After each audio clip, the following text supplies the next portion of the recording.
What's up, guys? Welcome to the Behind the Golf Brand podcast. This week, I have my very good friend, Mr. Bob. How the hell do I say your last name? Winskowicz. Just kidding. You know, that's a contradiction. My really good friend, and you can't even say my last name. Jeez, you know. I spelled it out once, but Winskowicz. Winskowicz. See, look, I got Libertori. It's Italian. Dude. It's Italian. You know. That's Italian. That's not Italian. Actually, we've been friends for a long time. I'm just giving a hard time. I know I say his last name. I know. But if you don't know who Bob is, he is the founder and creator of Sqairz golf shoes, who pretty much make one of the coolest golf shoes like ever made. And they're also coming out, or they have come out with other sports too, which is really cool. And I think is really going to change. It has not only changed golf. I think it's going to change these two other sports as well. And who knows where else he's going to go. So, anyways, I'll let him do all the talking. Welcome to the show. It's always good to be on your show, Paul. Thank you so much. Really appreciate it.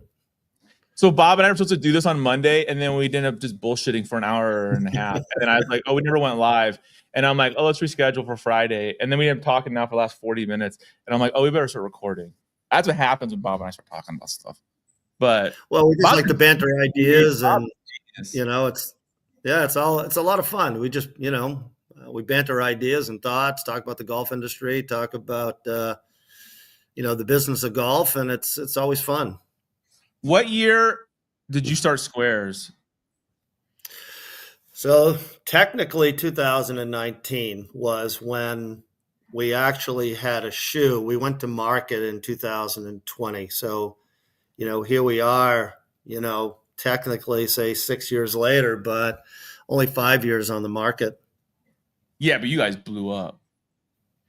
We did. We were really fortunate, really blessed in a sense that we launched this in 2020 in January. And what happened was in April of that year, out of the blue, I got my phone rings and this gentleman on the other end says, "My name is Jeremy Eisenberg and I represent Sir Nick Faldo."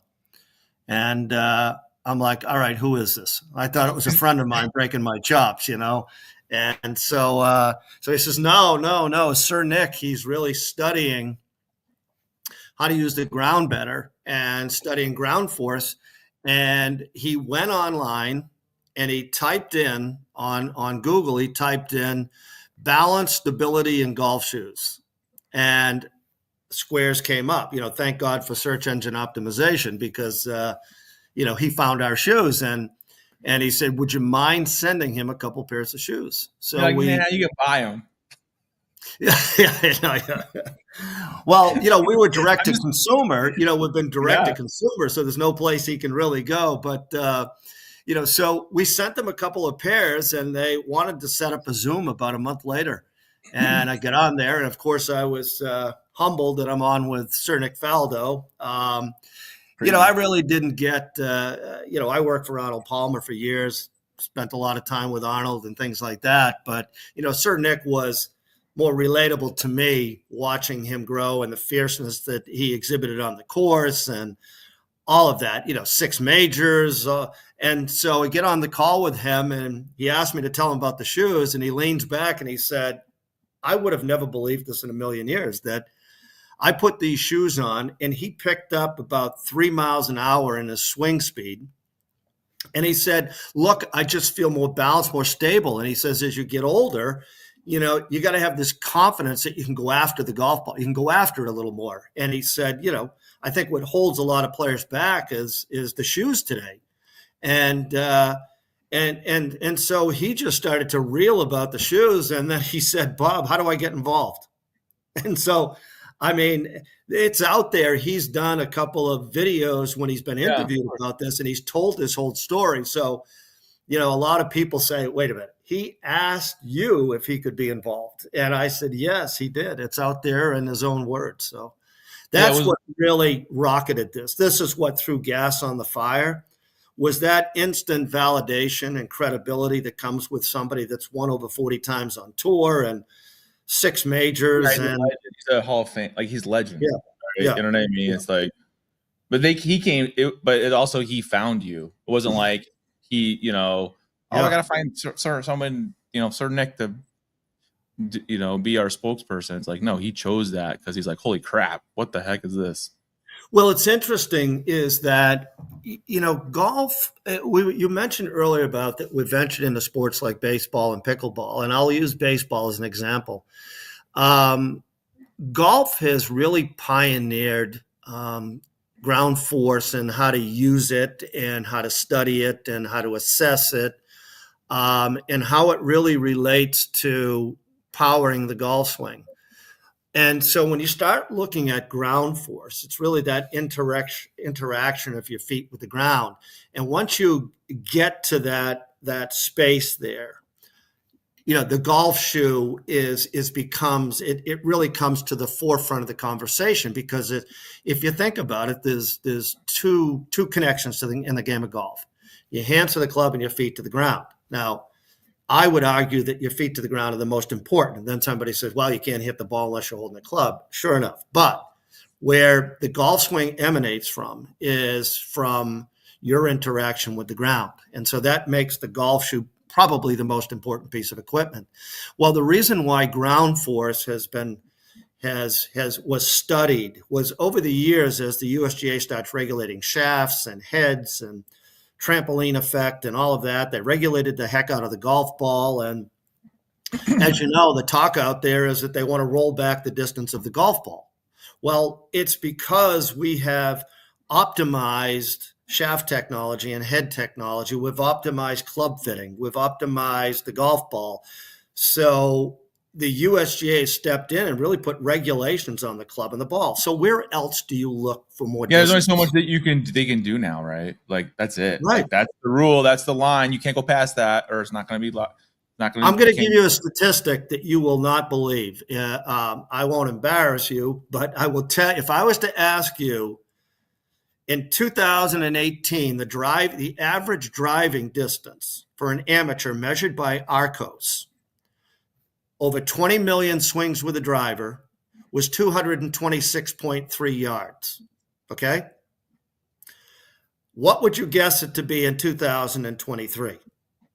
I'm not going to put you out there, but it's 225 yards. So the same. It went down. It went down 1.3 yards. But there's all these new golf clubs, and they're all cool. And it has AI face and whatever the new 10K something. This information is out on Google. It was published by Arcos. Over 20 million swings with a driver in 2018 and 2023. So anybody listening to this can fact check me on this. Driving distance has gone down by more than a yard. And I have an opinion as to why. Okay. I want to know why. Is that it sounds illogical that there's any way it could go down. And the reason I say that is because if you watch every commercial for Callaway, for Titleist, for TaylorMade and all Ping and all the drivers out there, you're picking up 10, 20 yards every year. You should be hitting the ball in that time frame another 100 yards. Well, the other thing that flies in the face is that, club fitting.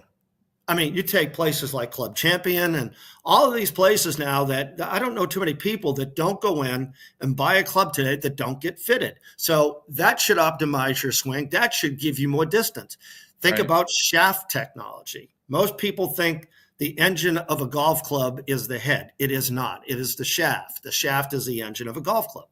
So all of the advancement in shaft technology, why is it that people have lost 1.3 yards of distance? Well, if you buy in a ground force and you start looking at shoes, the golf industry went to about 63% of these spikeless, lightweight, sneaker-like shoes that you can twist, okay? And I always tell people, if you can twist a golf shoe, hold it by the heel and the toe and twist it, throw it away. You can't play golf in it. Now, 82% of all tour players wear a golf shoe that's got a removable cleat, spikes. Of that 82%, 30% still wear a metal cleat. We can't as amateurs. And we all love to hear that click, click, click when they're walking through the yeah. But the 82% of tour players wear a removable cleat. Now, driving distance went up about 8 yards in that same period for tour pros, okay? But when you start studying the ground force, your shoe can either help you or hurt you. Now, most golfers out there who are listening to this would say, geez, it kind of makes sense. But with all the pressure mats that we have today in swing analysis, we can show you what your weight distribution looks like. So in the golf swing, the two most important things I believe is balance stability. Balance stability I would put in the same bucket, and then weight distribution. So weight distribution is you too much in your toes, too much in your heels. When you take the club back, you should load on the inside of your trail heel. And so where is your weight at what point in the swing? All right. That's number one. Number two is you create pressure with the ground. So when you look at somebody like Rory McIlroy and you watch him hit a drive, I mean, here's a guy that's 160 pounds soaking wet, and he can hit the ball 345 yards. Now, how is that possible? Well, he uses the ground. And if you watch him swing as he's coming down, it looks like he's sitting down. But what's happening is he's forcing pressure into the ground more than twice his body weight. He's forcing it down into the ground. It's coming back up through him, and that's the source of his power. And to make it kind of simple for people is that it's like jumping on a trampoline. When you want to go higher, what do? You push down harder. You extend your legs. You push down harder, and that gives you more pressure to go back up. So number one, it's how much pressure can you create with the ground? And then the single greatest difference between an amateur player and a tour pro is what we call postural control, which is stability. How well you control your body through that motion. So now you create the pressure, but how much of that pressure do you use at the point of impact? And I can tell you it's not the same amount that you generate here. Because we as golfers, you see the golfers moving back and forth and left and right, yet the tour players, you can draw a line down and watch how that head stays right there behind the ball. And so posture and postural control and balance and stability and weight distribution is paramount in the golf swing. Rick Smith, who's one of the top instructors out there, we've got Rick Smith, David Ledbetter, Jim McLean, all these instructors would people go in for lessons and the guy says, hey, should my hands be here, here, here? Rick Smith says, look, forget about your hands. I'm going to work from your belt buckle down. I'm going to work on your footwork, your interaction with the ground, and then we'll worry about all the way up here. That would be like building a house before you build a foundation. So your golf shoe is paramount. Now, golf shoes of the past, with the leather structured spike shoes, let's just park those to the right and then take these lightweight sneaker-like spikeless shoes that you're like slipping and sliding in, right? It is, you are. And the other thing is that when you wear something, these lightweight sneaker shoes, and you have a side hill, downhill lie, which we know a course isn't perfectly flat, your foot is going to press out of this shoe. It's going to move in the shoe. And then your body has this internal GPS. And if you feel that movement of your foot on a side hill, downhill lie, it's kind of like when you're looking over a cliff. When you're looking over a cliff, your brain says, uh-oh, and your toes are going to grab the ground. And that's the same thing in golf. If you're in a side hill, downhill lie and your body feels this imbalance, it's going to grab the ground. And that's the worst thing you can do is grab the ground. So when you look at those lightweight sneaker-like shoes over here and you look at that leather structured shoe with great traction over here, the lightweight sneaker was like, hey, people feel it's more comfortable, more breathable, all of that, where the old shoe of yesterday was heavy, but it had the structure, it had the traction. What we did at Sqairz is we believe we've built the perfect confluence of that lightweight sneaker-like shoe and that structured spike shoe of the past. So we believe we have created this whole new category of shoe, which is really what I call the perfect hybrid. So let me kind of take you through that. Number one, this shoe weighs about 424 grams. If you look at the Adidas Tour 360, you look at the FootJoy Premier, the FootJoy Traditions, the G4 Gallivanter, this is lighter than that. So those performance shoes where Sqairz participates in this performance shoe business, that we are the lightest of any performance-based shoe in the market. So we took that lightweight from that other category, that sneaker-like, put it into this shoe without compromising structure. You can't twist this shoe. It's got the structure.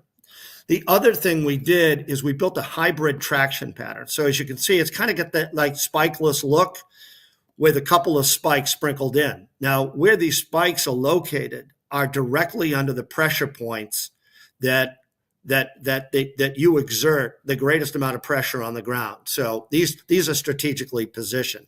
But what makes this shoe far different than any other shoe, and we have done study after study after study about ground force and about distance, that this shoe will outperform any other shoe on the market relative to distance, and this is why, is that with all shoes today, they angle your toes to the center of the shoe. And your foot really operates as a three-legged stool, your thumb, your little toe, and your heel. And if you take and you start angling your toes to the center of the shoe, you start losing balance and stability. You also start losing that feel for the ground and your ability to create ground force. Because when you start moving that in like this, just think about how much ground force you can produce with this kind of motion versus this kind of motion. So the other thing is your big toe is like the steering wheel of a car. This gives you direction.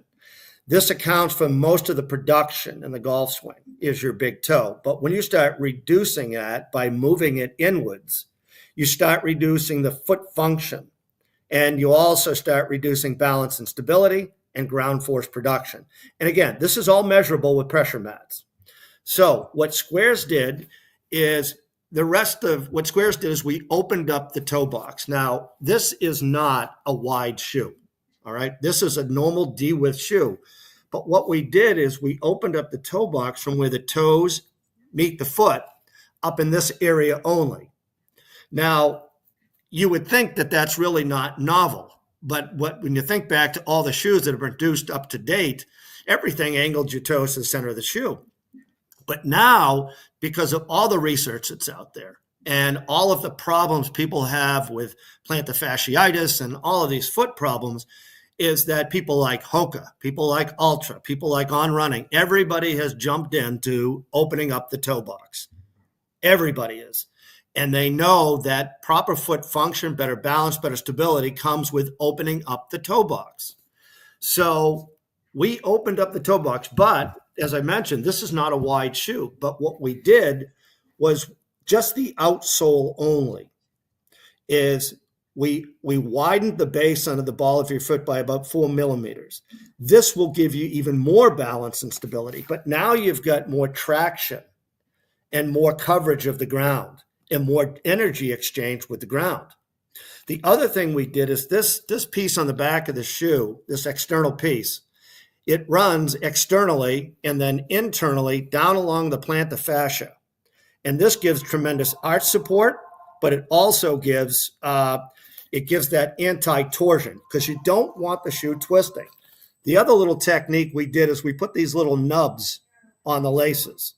Oh, yeah, the nub. And we did that because you want the foot to be one with the shoe. So what you do is you bring this down, but you don't want it loosening up.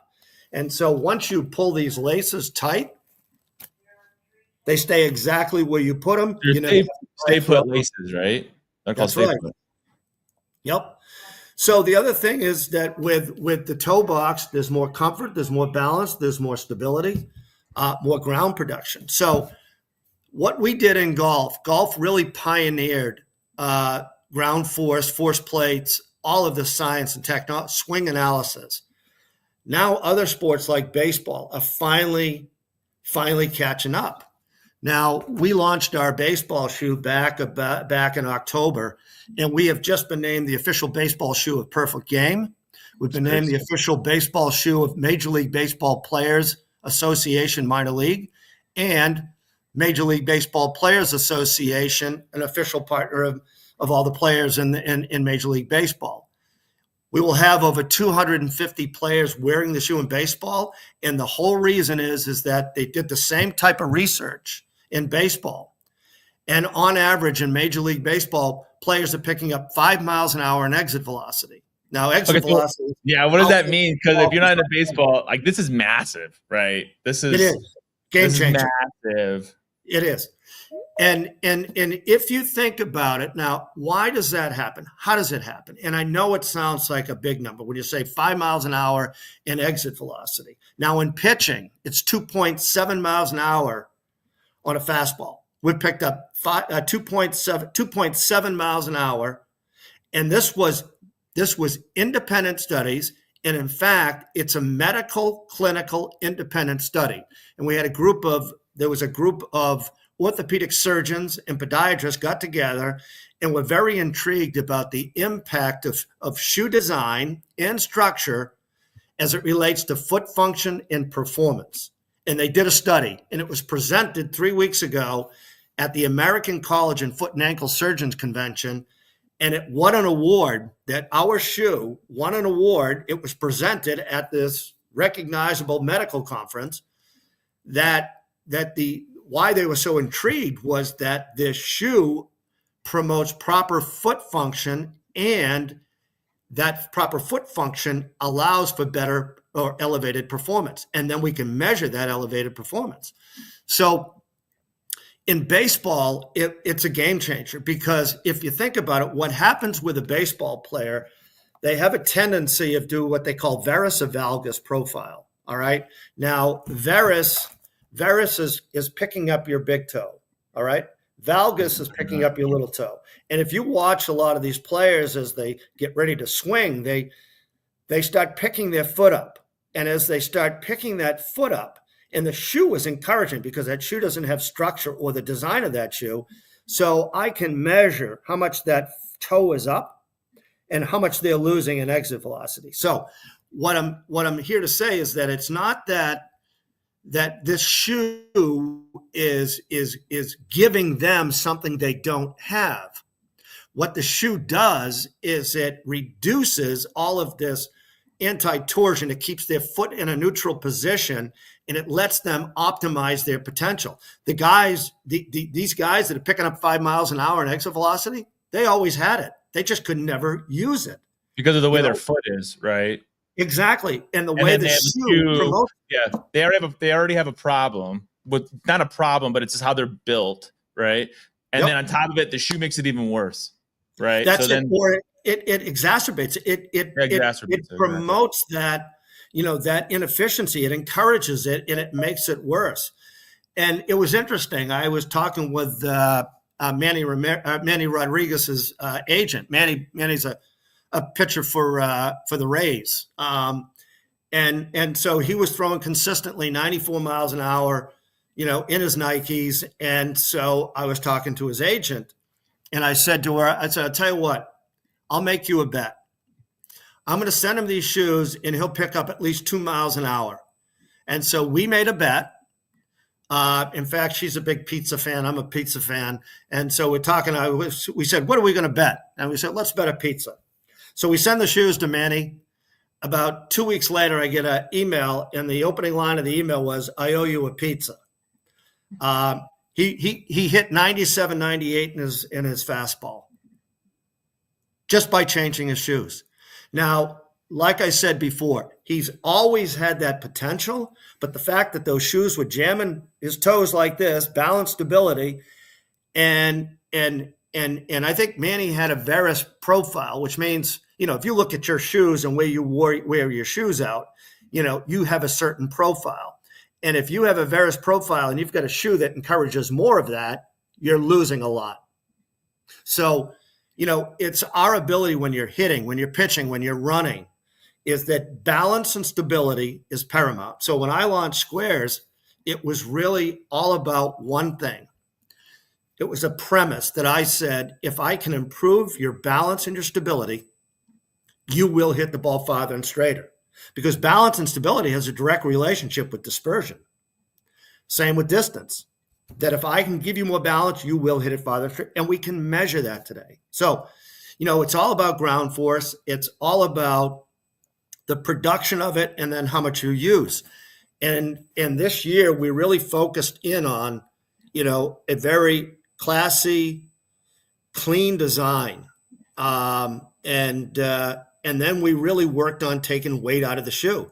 Now, when you take weight out of the shoe, usually taking weight out means taking structure out. So that's the delicate balance. That's the engineering that went into this shoe with materials and internal structure that we were able to take out of the shoe. Last year, we were 491 grams. This year, we're 424. So taking out 50 grams, 50 something grams, which is almost, 2.5 ounces we've taken out, almost 2.5 ounces. So it's something that, everybody is talking about today is the golf shoe and how to use the ground better. And in fact, I was watching the Golf Channel the other night, and there was something on there about Rory talking about working with the designers at Nike to customize the shoe based upon his foot profile. Scotty Scheffler had the same kind of situation where they filmed him working with them to customize the shoe. And even I think JT was on the other night talking about his foot joist. So, it's something that we have, as a footwear company, we pioneered really in golf footwear. We pioneered this whole thing about allowing the toes to sit naturally, producing more energy, more balance, more stability. And now everybody's starting to catch up to us. Well, it's just crazy too, because until people start really understanding what's the science behind it and the numbers, and you start to really, it's like, holy crap, not just for baseball. I mean, initially for golf, but now it's like not just golf. Now it's baseball. Now it's pickleball. It's like the same theory. Any sport you're on your feet, pretty much, could help somebody. Absolutely, because balance and stability in any land-based sport is paramount, because you can't optimize your performance without, optimizing your use of the ground, it's just it's something we all know, that you've just got to be able to use the ground better and more efficiently. And if you can do that, you'll play at a much higher level. So someone's asking a question. Maybe you can look at this question here. This guy's asking, can Sqairz bring a 2E wide to a size 7 for a golf shoe? Because it only goes to a size 9. I don't think the answer is yes. We have gotten, interestingly enough, gotten a lot of requests for E's in the lower sizes. For dummies like me who don't know what that means. All right, so E is width. So, there's a normal D width, and then you have an E width, and then they have what they call 2, 3, 4 E's. It's just the width. This person probably has a wide ball under their foot, wide base of their foot. So a lot of people try to buy width with length of the shoe, which is weird, right? Because then the shoe's too big. Then their foot's moving in the shoe. But, that was really their only option for years, is trying to buy that width by just – and so now the industry has really, really focused on this. So the answer is yes, we will be addressing this. That's cool. What I guess what made you guys move into baseball? Like, when did you realize, like, whoa, baseball? Because, I mean, initially you started in golf. But did baseball become – because pickleball came before baseball, right? And then no, actually, baseball. Wait. No, yes, you are correct. You are correct. But it's kind of an interesting story, is that we started designing and developing a pickleball shoe because we saw, we really saw the crossover in pickleball and golf happening. So we said, you know what, we want to really address that so we can market to golfers who also play pickleball, and we designed this shoe. And we made probably, I think, a size 9 to a 13. And we have a gentleman named Phil Stoddard, who's a ground force expert, does a lot of work with the Cincinnati Reds and a lot of other Major League Baseball players and teams. And so Phil said, hey, can you send me down some of those pickleball-like shoes that you developed? We sent them down to Phil. Phil took them because he understood our golf shoe and how it, really helps put people in a neutral position, balance stability. His mindset, unbeknownst to me, was to take it to the Reds training camp. And so he took it over to the training camp and started training these kids in the shoes. And he calls me one night. He goes, Bob, you're not going to believe what I'm seeing here. I mean, I got kids that are picking up 5-6 miles an hour in exit velocity. I mean, I got pitchers that are picking up 3 miles an hour in their fastball just by changing the shoes out. He says, I think you got something here in baseball. And so, I didn't take the bait. I went for about another year and he kept pushing me. And then he says, look, will you do me a favor? Can you make like 3 or 4, molded shoes? Because we were making like a turf, and that was the pickleball shoe, the pickleball shoe. And so I did. And same thing happened. He calls me back, Bob, I got guys asking for them. I got to get, and that's how it really started. And I finally just said, hey, if I can see this kind of data coming out of the same data coming out of baseball as I did golf, then why not? So then I brought on somebody to do all the testing. Louisville Slugger's Hitting and Science Center did all of this testing about ground force production, exit velocity, throwing velocities, running. And so we got into baseball. And then about 3 months later, we launched in December of last year, we launched our pickleball shoe. This is amazing how it's developing so fast because this technology is so revolutionary that, I don't know, I think baseball's going to be bigger than golf. That's what I think personally. Well, I think you're right too, because there's certainly, the fun part about baseball is that, we sell to a lot of teams, and instead of selling one golfer out there, I sell to, 20 something kids. And then, as as a parent and somebody has somebody in baseball, is that they need a molded and they need a turf, or they need a molded turf and metal. So there's 3, and then and it's a kid, their feet are growing, right? So that's only they're gonna destroy them in the next 4 months. And then their feet are gonna grow. One pair of golf shoes that you use for 3 years, right? Yeah. So, golf is great. I love golf. That's it's a testing ground. It's a testing ground. Yeah. I mean, for a lot of products, I figure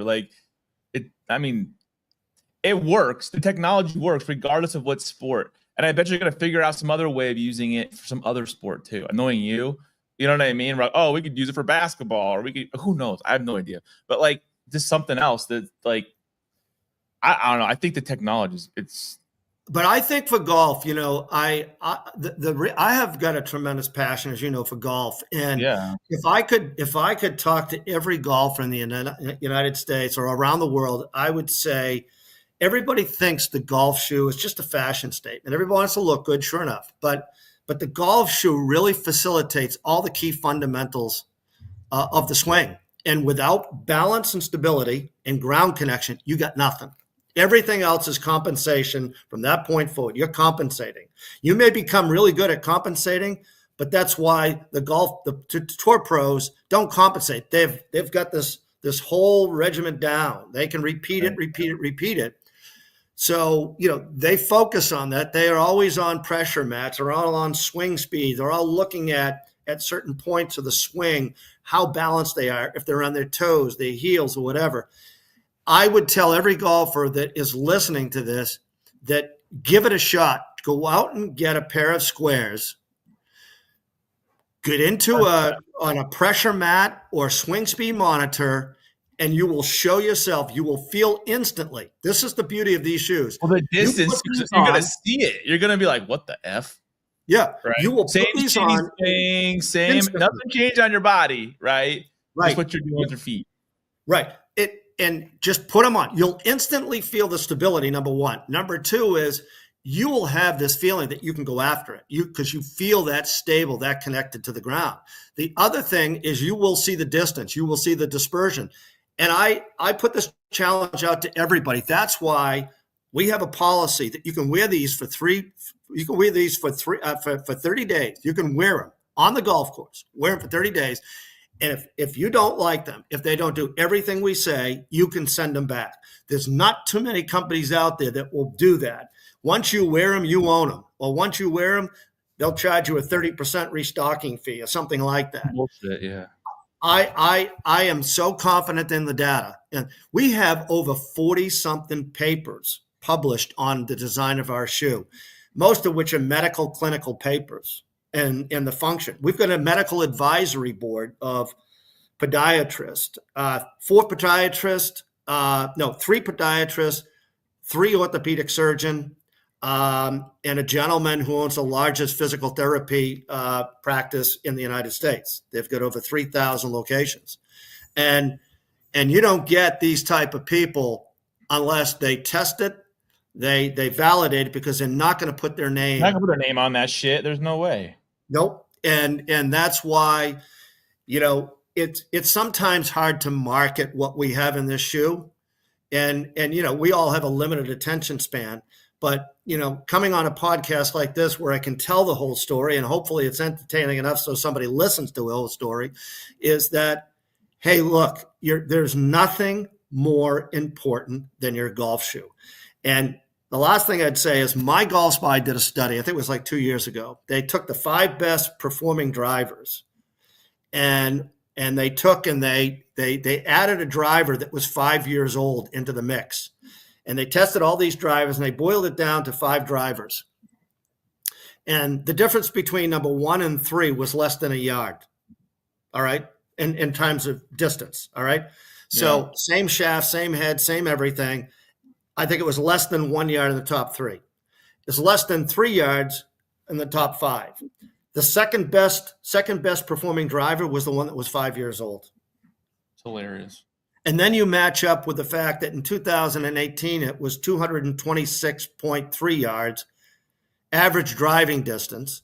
And in 2023, it was 225, a loss of 1.3 yards. God. The only thing that's changed is the golf shoe over this time. The market went to 63% to this. It's really starting to come back now because people are finally realizing that A, this is hurting your game, but B, there's companies like us that can give you that lightweight, that comfortability without compromising performance. Yeah, I've always been a fan. Like, that. Like, I've seen the technology, but then even like I've talked to some other people who've used it that are in the professional field, and they're like, dude, it does work. And I'm like, yeah, no shit, Sherlock. Like, I bet Bob, you said it exactly that way too. I really probably did say that. I'm like, thanks, Watson. Where can people find Sqairz? You can visit our website, Sqairz, Sqairz, Sqairz.com. We're also available. The golf shoes available on Worldwide Golf. They're on PGATourstores.com. Our baseball is on Dix.com. But our website, if you go to our website, which is Sqairz.com, you can see everything there. And like I said, give it a try. And after 30 days, it doesn't do everything we say it does. You can send it back. Outside of all the tech and all the cool shit, like, you guys have keep on refining the shoe too, like the way it looks, right? Like from where you were in 2019, 2020 to now, like the shoes works the same, but it looks different and it's getting refined. And that's cool. Well, you know what? Honestly, Paul, because we listen to people. Yeah, people were knocking like, oh yeah, it looks like, and now it's like, dude, these shoes look badass. Yeah, I mean? People were saying, "Hey, I don't like the looks." I don't know the toe. It's too heavy, Yeah, and so what we do is I work here, and I've got more shoes sitting around me than you can imagine, and I look at them all day long, and I sit here and I think, how can I make this better? What little nuance can I do? Do I add more cushioning on the collar here? Do I? That's a baseball shoe? That's a baseball shoe, right? Yeah, that's a baseball shoe. That's going to blow up, bro. I can tell you right now. Kids, shit. Yeah. The other thing, too, is this year we did was a premium microfiber upper.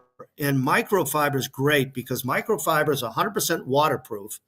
So it doesn't let water in, but it lets perspiration and moisture out.